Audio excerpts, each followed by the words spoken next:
Em nome do Pai, do Filho e do Espírito Santo. Proclamação do Evangelho de Jesus Cristo segundo Mateus. Naquele tempo, vendo Jesus as multidões, compadeceu-se delas, porque estavam cansadas e abatidas como ovelhas que não têm pastor. Então disse a seus discípulos: a messe é grande, mas os trabalhadores são poucos. Pedi, pois, ao dono da messe que envie trabalhadores para a sua colheita. Jesus chamou os 12 discípulos e deu-lhes poder para expulsarem os espíritos maus e para curarem todo tipo de doença e enfermidade. Estes são os nomes dos 12 apóstolos. Primeiro, Simão, chamado Pedro, e André, seu irmão. Tiago, filho de Zebedeu, e seu irmão João. Filipe e Bartolomeu. Tomé e Mateus, o cobrador de impostos. Tiago, filho de Alfeu, e Tadeu. Simão o Zelota e Judas Iscariotes, que foi o traidor de Jesus. Jesus enviou estes 12 com as seguintes recomendações: não deveis ir aonde moram os pagãos, nem entrar nas cidades dos samaritanos, e diante as ovelhas perdidas da casa de Israel. Em vosso caminho anunciai: o reino dos céus está próximo. Curai os doentes, ressuscitai os mortos, purificai os leprosos, expulsai os demônios. De graça recebestes, de graça deveis dar. Palavra da salvação. Meus amigos, terminadas as celebrações da Páscoa, nós retornamos ao tempo comum. No missal romano, o tempo comum, em latim, é chamado de tempo ordinário. Na tradução do latim para o português, se preferiu, ao invés de chamar de tempo ordinário, escolheu-se chamar tempo comum, porque a palavra ordinário, em português, ela também tem um significado pejorativo. A gente chama de ordinário aquilo que não vale nada, que tem pouco valor. Mas a palavra ordinário vem de ordem. Então, ordinário é aquilo que segue uma ordem. Os números, nós chamamos de numerais ordinais, porque seguem uma ordem. 1, depois vem 2, depois vem 3, depois vem o 4, e assim na sequência. No mundo militar, quando o superior diz ao soldado ordinário, esse ordinário é porque ele está submetido a uma ordem. Aquilo que está submetido a uma ordem, que segue uma ordem, é aquilo que é comum. Porque o extraordinário não segue ordem. O extraordinário, ele não tem como prever. O ordinário não. O ordinário, ele por seguir uma ordem, a gente consegue saber quando é que vem o 4. Vem depois do 3. Então é aquilo que é comum. Por isso, então, a tradução em português preferiu tempo comum. Então, no tempo comum, que são 34 semanas, nós meditamos como é que nós podemos nos santificar naquilo que é comum, naquilo que é ordinário da nossa vida. Trabalho, estudo, a vida em casa, com a família. Como é que a gente pode se santificar no ordinário da nossa vida, no comum do nosso dia a dia? Esse é o objetivo da liturgia do tempo comum. Essas 34 semanas do tempo comum, elas não são feitas de forma contínua, porque o tempo comum é interrompido para as celebrações da Quaresma e da Páscoa, e depois ele retorna. Então, nós paramos o tempo comum lá em fevereiro, no domingo de Carnaval, e estamos agora retomando o tempo comum. Lá, quando a gente parou o tempo comum, estávamos lendo o Sermão da Montanha, Mateus capítulos 5, 6 e 7.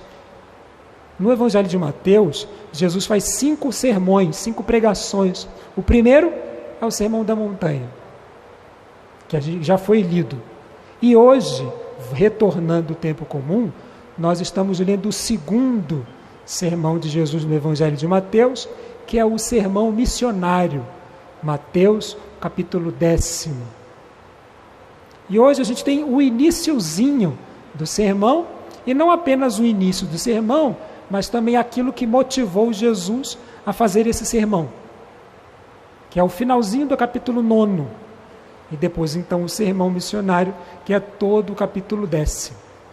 Então por que Jesus resolveu fazer o sermão missionário? O que o provocou a falar disso? Então o texto do Evangelho começa dizendo que Jesus viu as multidões e compadeceu-se delas, porque estavam cansadas e abatidas, como ovelhas que não têm pastor. A compaixão de Jesus motivou Jesus. O que é compaixão? Compaixão não é sinônimo de pena. Pena é aquele sentimento de comiseração quando a gente vê o sofrimento de alguém. Isso é pena. Compaixão é sentir a mesma paixão, com a mesma paixão. Então, se você vê alguém triste, você também fica triste. Se você vê alguém alegre, você também fica alegre. São Paulo fala da compaixão. Chorar com os que choram, alegrar-se com os que se alegram. Isso é compaixão. Então Jesus, vendo a multidão, sente compaixão. Estavam cansados e abatidos. E aí Jesus então pensa, eu preciso fazer alguma coisa. E aí então o que ele resolve fazer? Ele escolhe a igreja.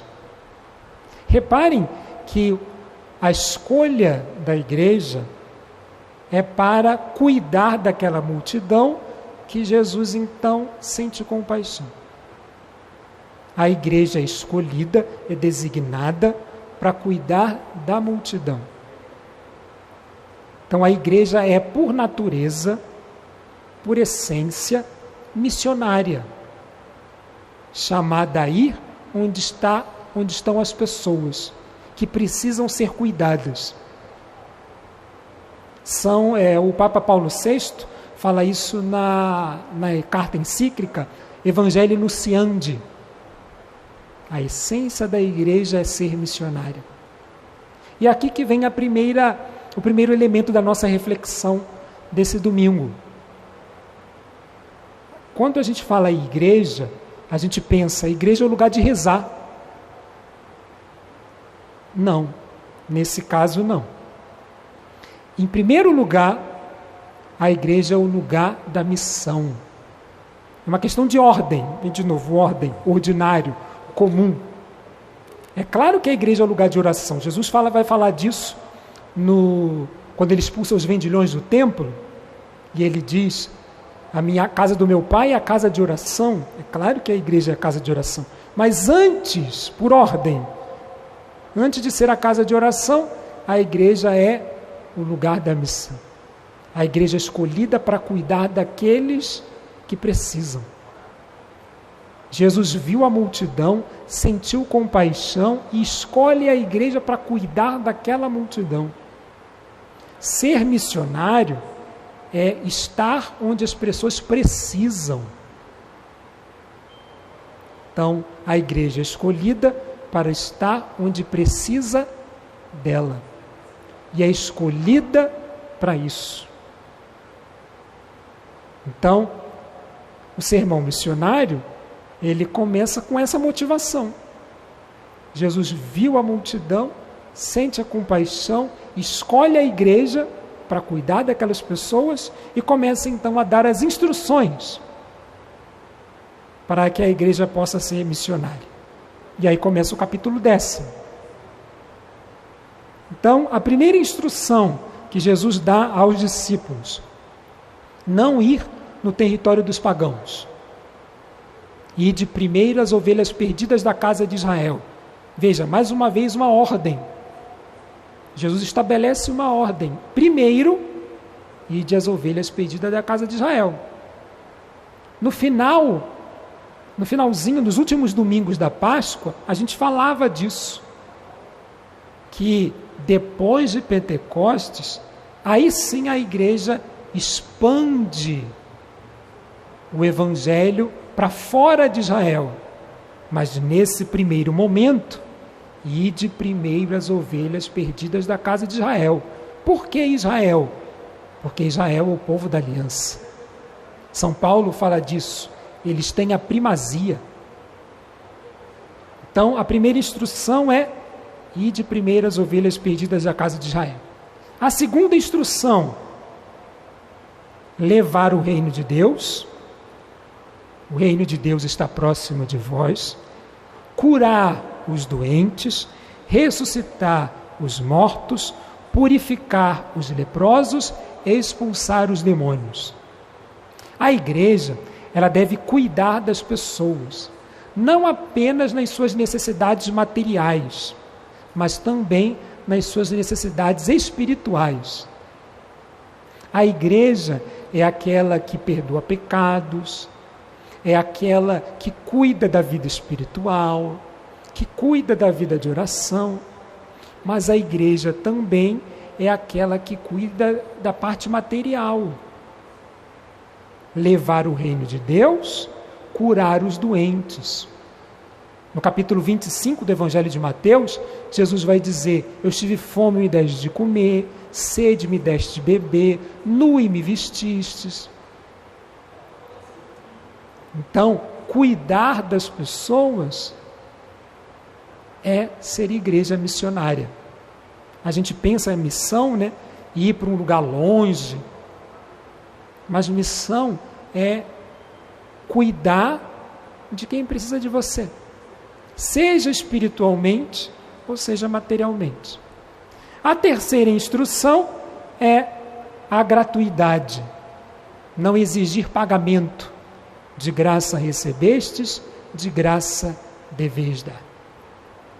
A palavra graça significa aquilo que a gente recebeu sem pagar ou sem merecer. Então isso é graça. Os dons que recebemos de Deus, todos eles foram gratuitos, porque Deus não exigiu nada em troca e nem nós merecemos. Então é graça. Então a igreja deve ser o lugar da gratuidade. Nós devemos agir por gratuidade, na graça.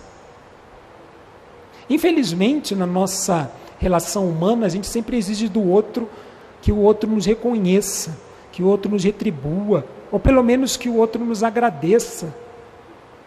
Jesus recomenda que a gente haja na gratuidade. Recebeu de graça? Então de graça você também deve dar. E o Deus que está oculto nos dará recompensa. Então, caríssimo irmão, reiniciando esse tempo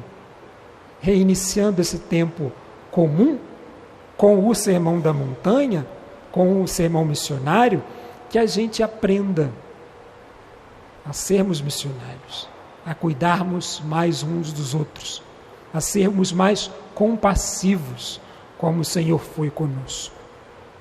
Deus abençoe você.